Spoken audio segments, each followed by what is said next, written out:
What's good, everybody? All right, week two of free agency is here. Last week, Tom Telesco, Antonio Pierce, they made some moves that I think are putting some teams on notice. They're building off of what Antonio Pierce started at the end of last season, the type of team that I think AP wants to really start to build.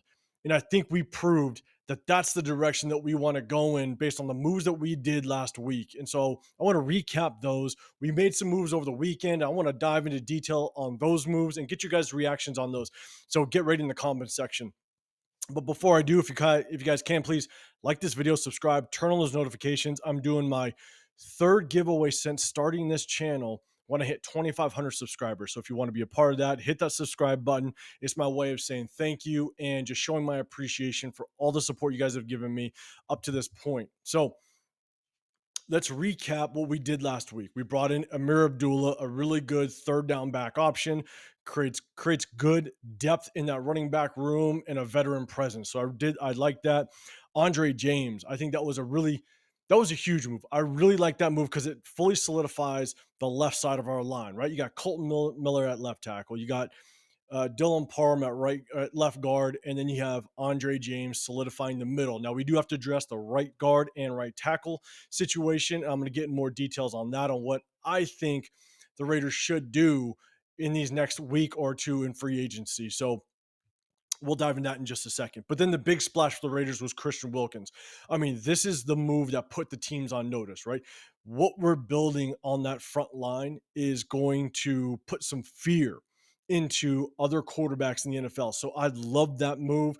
And then we ended it with Gardner Minshew, right? We signed him for a 2 year, $25 million contract through the Raider fan base just in 20 different directions. A lot of people were upset that we signed him for so much because it seemed like it was starter money, but there was a bunch of debate going back and forth. So go check out the last video that I posted. I broke down all those free agency moves and I give you my opinions, and look in those comments because a lot of people were sharing their opinion on a lot of those moves. So let's get into what we did over this past weekend and how we're kind of set ourselves up for the next run of free agency. Because again, free agency kind of moves in waves, right? You get a handful of signings, and then you see things die off because a lot of GMs are starting to try to figure out, they're trying to play their cards right. So free agency happens in waves. So let's see what happens next. But I'm gonna give you my opinion on what I'd like to see the Raiders do.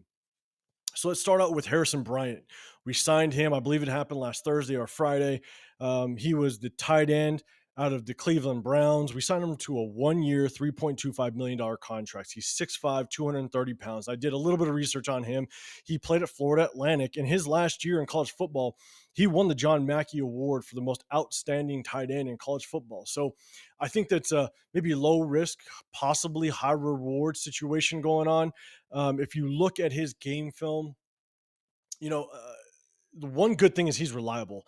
Since 2020, he's only missed 2 games. So the best ability is availability. And so he's only missed 2 games. So he does seem like he's reliable, which is good. He does seem like he's a good blocking tight end. But again, there wasn't a whole lot of game film on him.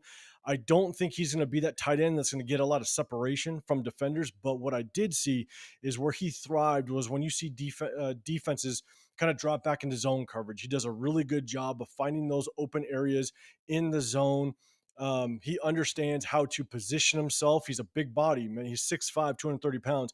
He positions himself well against defenders. And so, again, I don't know how well this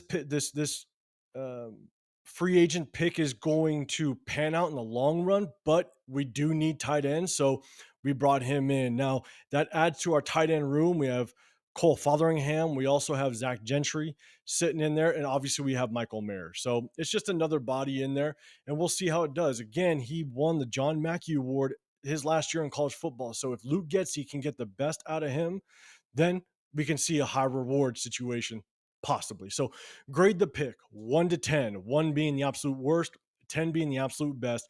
Grade this pick in the comment section down below.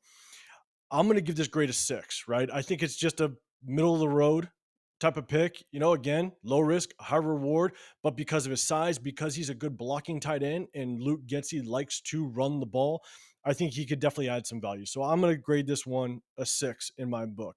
Now, let's get to the next two picks, which I think was absolutely massive. And I am stoked about these picks. So you kind of already know what kind of grade I'm going to put on it.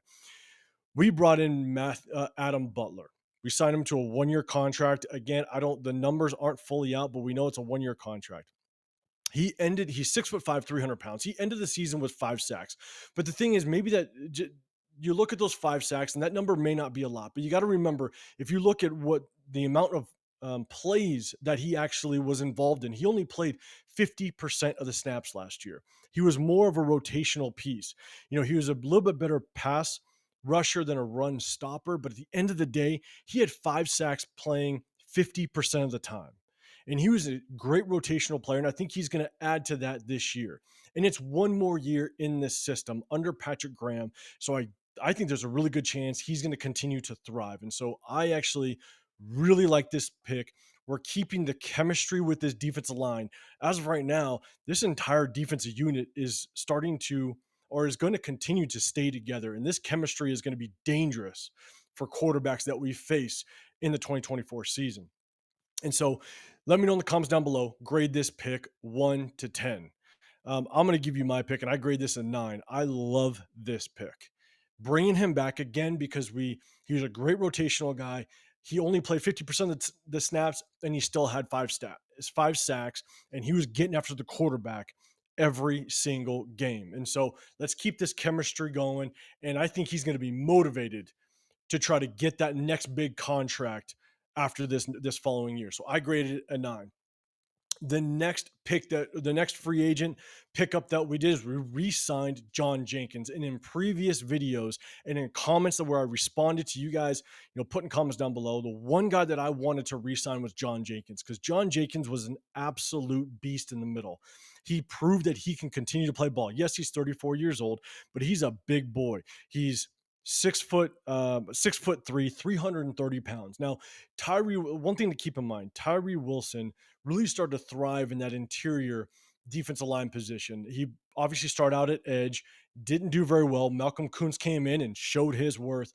We moved Tyree Wilson inside. The thing is that Tyree Wilson isn't a 3 down or short yardage type of down lineman, right? On a 3rd and 1, 4th and 1 type of stop, you're not going to bring in Tyree Wilson. He's just not heavy enough. This is where John Jenkins comes into play. John Jenkins is that big body that can take up double teams, that can basically hold his ground on short yardage situations. I love this. We brought him in for a 1 year, 3.25 million. That's exactly the type of contract I wanted to see him get. Because again, yes, he's 34. He's a little bit older, but I love this pick. I absolutely love it. Again, we're keeping the chemistry together with this unit, and these guys are going to play with a chip on their shoulder, and they're going to come after quarterback. So, again, in the comments down below, grade this pick. Grade this pick 1 to 10. 1 being worst, 10 being the absolute best. I'm going to give this another 9 because I'm going to combine both free agent signings of Adam Butler as well as John Jenkins. You combine those two signings, we are keeping this D line together. Again, another year in Patrick Graham's system. These guys are going to come after the quarterback like they did last year. And so that's kind of where that was all the signings that we had this past weekend. Now we're jumping into week 2 of free agency. And one of the biggest things that happened was we designated Jimmy G as a post June 6th cut. And so we're not going to get his 24 million until after June 1. So we'll wait on that. But what we did, and one of the reasons why I think we did that was because this is just my opinion, all right? Pure speculation. But there was a good chance that maybe the Raiders were looking at Kendall Fuller from the Washington Commanders. He was one of the top cornerbacks in free agency, but he ended up going and signing with Miami. And so as soon as he signed, maybe the Raiders were like, look, let's pump the brakes. We don't need that money now. Let's cut Jimmy G post June 1. Again, that's just a pure guess on my point, but maybe that's why they decided, because there was a lot of rumors that we were going to cut him right away. And the only reason why you would cut Jimmy G and get $11 million now versus $24 million later is because you want to make a big signing, because you need that money now and you want to get somebody. And I think Kendall Fuller might have been the guy on their radar. So we didn't do it. We'll get the 24 million June 1. And then we did cut Hunter Renfrow, which saved us $8 million towards the cap. But Jacoby Myers restructured his contract, which saved us $4.2 million. which is great. Now we're going into week 2 of free agency with roughly around, according to Over the Cap, 28 million in cap space. So let's do this. Here are the moves that I want to see us make in the next week or so going into free agency. One of the biggest things is, again, if we don't jump up in the first round and get a quarterback, we're going to be sitting at number 13. And what I'd like to see our Raiders do at number 13, if we stay there, again, if we don't jump up and get a quarterback, I want us to pick a tackle at number 13. And my favorite tackle coming out of this draft is Talisi Fuaga out of Oregon State. I want us to get Talisi Fuaga, solidify that right side of the line.